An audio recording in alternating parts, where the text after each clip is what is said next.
The first thing he felt was the weight of silence. Not the gentle silence of dawn, but the heavy kind, the kind that presses against the chest and dares the heart to keep beating. Cold air clung to his skin. The smell of ash and pine hung thick in his lungs. When his eyes finally opened, light was just beginning to bleed into the sky. Pale and uncertain, like the world itself was afraid of what the day might bring, he was not alone. Beside him lay a figure wrapped in a woven blanket, dark hair spilling across his arm like ink. He froze. His breath caught halfway in, sharp and shallow. Slowly, painfully slowly, he turned his head. She was real. The chief's daughter slept inches away, her face calm, untouched by fear even as the world beyond the lodge waited with sharpened teeth. A faint scar traced her cheekbone, pale against bronze skin. Her hand rested near his, not touching, but close enough that he could feel the warmth of her presence. It terrified him more than any gun ever had. Outside, somewhere beyond the stretched hides and wooden poles, a low horn sounded. Long measured, not a warning. An announcement that at sunrise, 321 warriors were gathering. And this morning, whether he wanted it or not, his life would be decided. He closed his eyes again, just for a moment, and the past rushed in like floodwater. The frontier had not always been ash and blood. Once, it had been open land and promise. He remembered grass bending under the wind like waves on an ocean. He remembered laughter that came easy and hands that didn't shake when they reached for a rifle. That man felt like a stranger now, buried somewhere beneath bone-deep exhaustion and a name spoken only in whispers. They used to call him Elias Crow, a scout, a survivor, a man who knew how to disappear. He had learned young that the world took more than it gave. War had carved that lesson into him with iron certainty. Villages burned because men with flags said they must. Lives ended because someone higher up the hill wanted land or gold or control. Elias had followed orders until the sound of screaming became indistinguishable from the wind. And then one night, he didn't. That night still lived behind his eyes. The glow of fire on frightened faces. A child's hand slipping from his grasp as chaos tore the world apart. He had dropped his rifle and run, not towards safety, but away from himself. Ever since, he had been running. The lodge creaked softly as the wind shifted. The woman beside him stirred. His muscles tensed, every instinct screaming to flee, to vanish before she opened her eyes and remembered who he was supposed to be. But where would he go? Outside waited warriors who had tracked him across ridges and ravines, not with hatred, but with purpose. He had been found half dead in the snow weeks ago, fevered and bleeding from a trap wound. They could have left him for the wolves. Instead, they carried him back, fed him, healed him. She had watched the entire time, but he remembered her then, not as the chief's daughter, but as the woman who never asked his name. The woman who brought water when he couldn't lift his head, who sat nearby during the worst nights, silently braiding leather or sharpening a blade, grounding him to the present without demanding anything in return. Trust had grown between them the way grass grows through stone. Quiet, relentless, her eyes open now, dark, steady, searching. For a moment, neither of them moved. The space between breaths, she sat up slowly, the blanket slipping from her shoulders. Morning light caught the beadwork along her sleeve, igniting it in soft fire. She did not look surprised to see him awake, only thoughtful. Beyond the lodge, the camp was waking.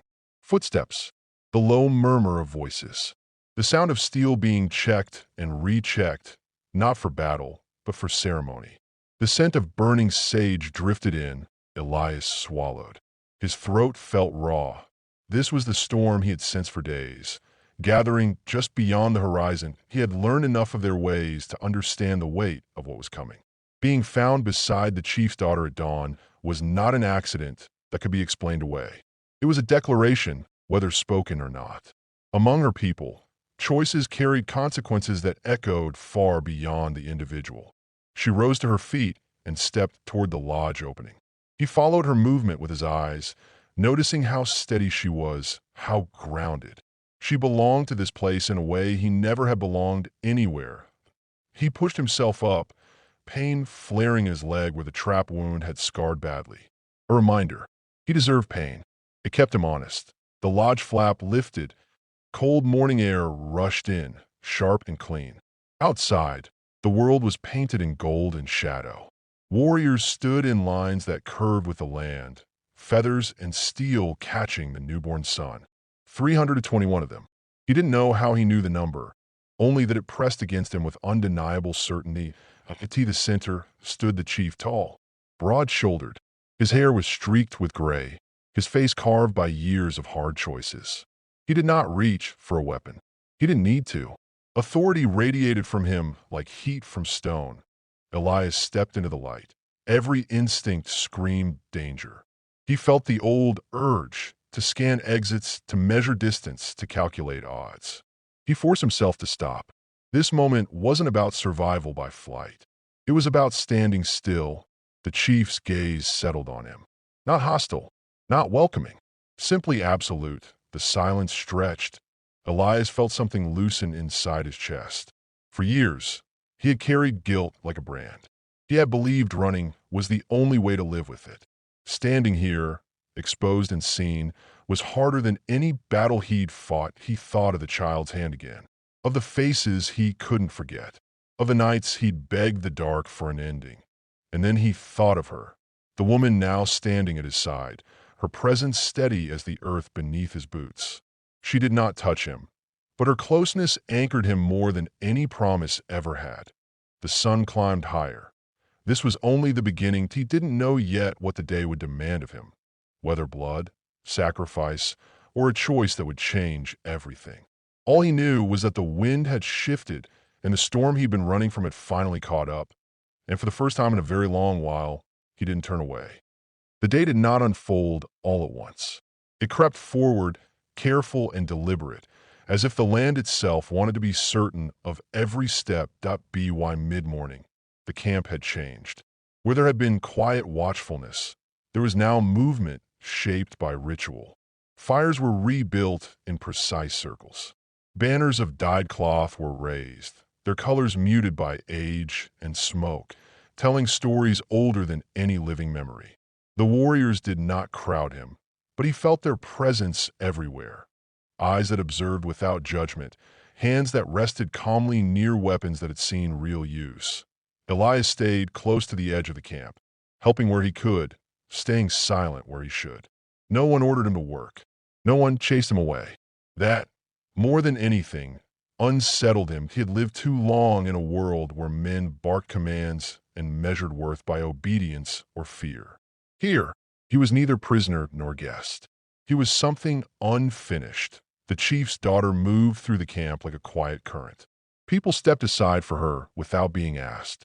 Children followed her for a few paces before being gently redirected by older hands. She carried a bundle of herbs, her fingers brushing each leaf as if checking for life. A T1 fire. She knelt and placed a small pinch of dried sage into the flames. Smoke rose, thin and steady. Elias watched from a distance, the heat of the fire warming his face, the smell pulling at something deep in his chest. He remembered other fires. Cruder ones. Flames fed by fear and shouting. Fires meant to destroy, not cleansed. At a sudden gust of wind sent sparks twisting into the air. Elias flinched before he could stop himself. His hands curled into fists, nails biting into his palms. Man versus nature, he thought bitterly. The wind didn't care who you were or what you'd done. It would break you if it could. By afternoon, clouds began to gather over the distant ridgeline. Dark, heavy, slow-moving. The air thickened. The land smelled like rain and old stone. That he was sent with two others to check the horse line near the creek. They didn't speak much. One was older, his hair tied back with a strip of faded cloth. The other walked with a limp that matched Elias's own, as if pain recognized pain. The creek. They found tracks that didn't belong. Boots fresh. Elias crouched, studying the impressions. The heel marks were deep. Heavy men, armed, not from the camp. The older man noticed his expression and followed his gaze. His jaw tightened, but he didn't raise an alarm. He simply nodded once, as if acknowledging a truth they had both expected. The past had caught up. Bounty hunters, most likely. Men who made their living chasing ghosts and turning them into coin. Elias had been many things in his life, but ghosts were his specialty.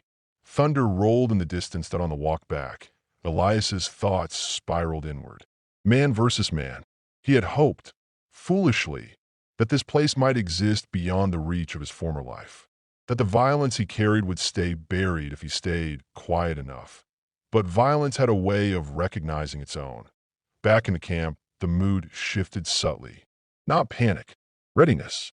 The warriors adjusted their positions, not closing ranks, but spreading out, becoming part of the land itself. Children were guided toward the lodges. Fires were banked low.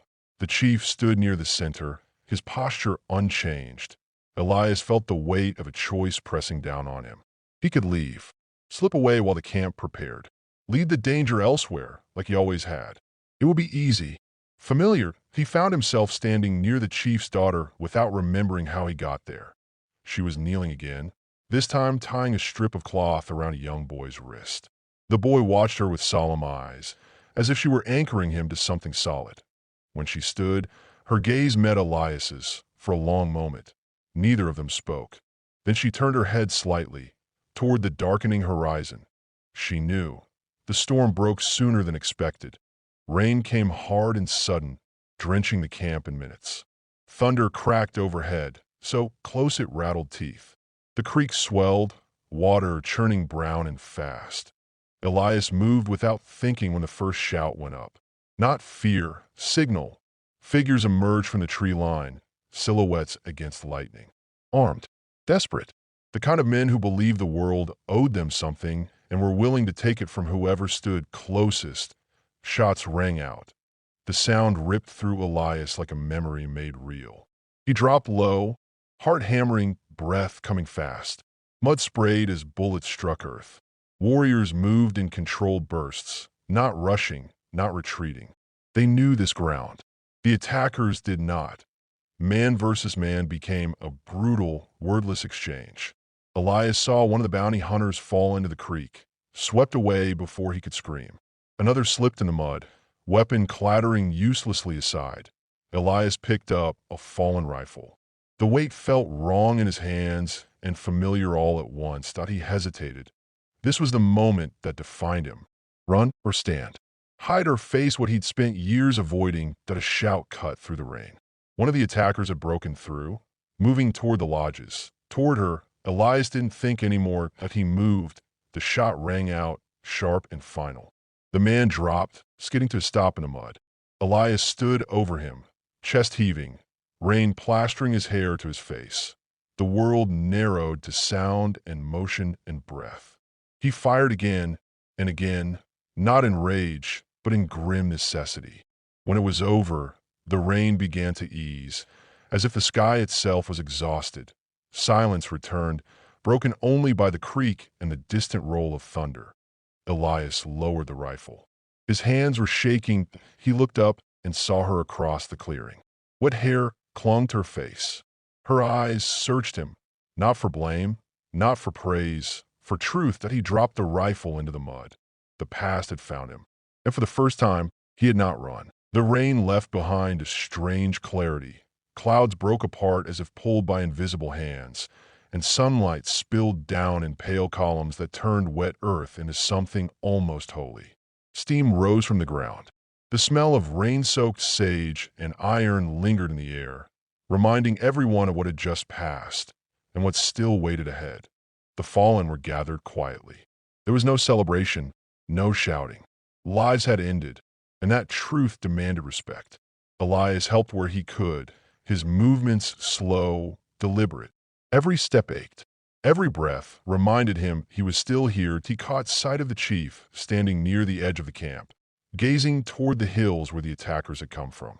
The old man's face showed neither anger nor relief, only resolve. Elias approached, stopping a respectful distance away. He didn't speak. Words felt small in the wake of what had happened. The chief turned at last. Their eyes met. For a long time, nothing passed between them but understanding. Then the chief inclined his head, just slightly. Not forgiveness, not absolution, recognition. The choice had been seen as the day leaned toward evening. Preparations resumed, not as they had been before, but altered, deeper. The camp moved with quiet purpose. Fires were relit. Drums were placed carefully, reverently. Cloth was washed and hung to dry in the low sun. Elias sat alone near the creek, watching water slide over stone. His reflection wavered, broken, then whole, then broken again. He wondered which version would remain, that he thought of the life he had left behind, of the names etched into memory like scars. He knew now that running had never been about survival. It had been about postponing judgment. Footsteps approached behind him. He didn't turn. She sat beside him, close enough that their shoulders nearly touched. The creek carried their silence downstream. She held out a small object, a strip of leather, worn smooth by time. Symbols were etched into it, simple and old. He didn't ask what they meant. He understood enough to know they were not given lightly. He took it with both hands. The sun dipped lower, setting the sky on fire. At dusk, the warriors gathered again. 321 figures stood in a wide circle, torches flickering as night crept in. The air was cool now, calm. The land seemed to be holding its breath. Elias stood at the center beside her. He felt exposed, not because of where he stood, but because there was nowhere left to hide. He could feel the eyes of the camp, not judging, not accusing, witnessing. The chief stepped forward, but he spoke in a voice worn by years and choices. Elias did not understand every word, but meaning carried itself beyond language. This was not about possession, not about victory. It was about responsibility. The chief's gaze settled on Elias again. This time, it lingered. Elias felt the question being asked without a single word spoken. Would he stay? Would he carry the weight of what he had done and what he would now be expected to protect? The old urge rose in him, sharp and familiar. The instinct to leave before roots could take hold, to vanish before expectations could form. He looked at the woman beside him, the firelight reflected in her eyes, at the steadiness of her presence, at the life she had chosen not by fleeing, but by standing. He thought of the child's hand he had lost in the chaos years ago. And then, finally, he understood. Staying was not the absence of fear. It was the decision to live with it. Elias stepped forward. The drums began, slow, steady, like a heartbeat finding its rhythm again. The circle closed, not trapping him, but holding him. The night filled with sound and movement. With a ritual older than the wars that had scarred the land, he felt something inside him loosen, then settle. Not healed, not erased, but placed where it belonged. The ceremony ended without spectacle. No cheers, no proclamations. Just a quiet shift, like the land accepting a new truth. Later, when the fires burned low and stars crowded the sky, Elias stood at the edge of the camp once more. The wilderness stretched out before him. Vast, unforgiving, beautiful. He was still scarred, still haunted, but he was no longer running. Behind him, life continued. Soft laughter, the crackle of embers, the promise of morning. Ahead lay uncertainty, responsibility, and the long work of becoming someone worthy of the ground he stood on. He breathed in the night air and let it fill his lungs.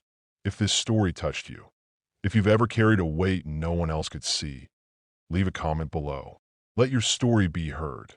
And remember, even after the longest storm, the land remembers how to bloom.